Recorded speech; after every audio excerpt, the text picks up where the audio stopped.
You're in a hurry, you jump into your car, turn the key, and nothing but a frustrating clicking sound. Sound familiar? This common issue can stem from a myriad of problems, but don't worry, I am here to help you diagnose and fix this problem. First things first, we need to figure out what's causing the problem. Now, there can be a variety of reasons why your car is giving you the silent treatment. One of the most common culprits could be a weak or dead battery. It might not be packing enough punch to get your starter going. You can try jump-starting your car and see if that gets the engine humming. If it does, you might need to get your battery tested. Another potential troublemaker could be loose or excessively corroded battery connections.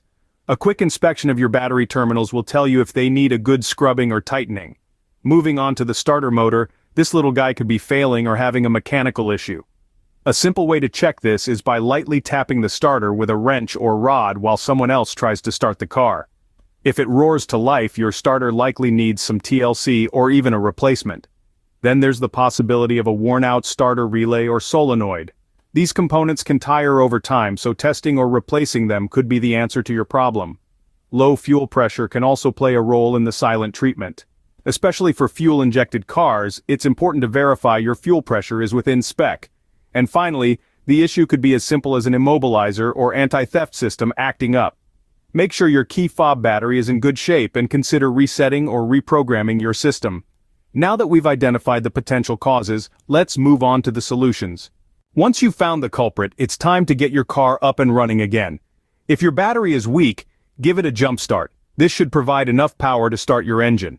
Now, if your battery connections are loose or corroded, it's time for some cleaning. Tighten those terminals and scrub away any corrosion. Is your starter motor the issue? Time to grab a wrench. A light tap while someone else tries to start the car can do the trick. Replace if needed. If you're dealing with a worn-out starter relay or solenoid, testing or replacing these parts can solve your problem. Low fuel pressure, check your fuel pump and fuel filter, replace them if necessary. And if it's an immobilizer or anti-theft issue, check your key fob battery and reset or reprogram the system. Remember, if you're not comfortable doing these on your own, it's always best to consult a professional. Prevention is always better than cure, especially when it comes to your car. Regular maintenance checks, from inspecting battery connections to testing starter relays, can keep your car in top shape and prevent those frustrating no-start situations. And let's not forget about tools. Owning a portable OBD2 scanner, for instance, can be a game changer. It can diagnose car problems in no time, without the need for a mechanic's expertise.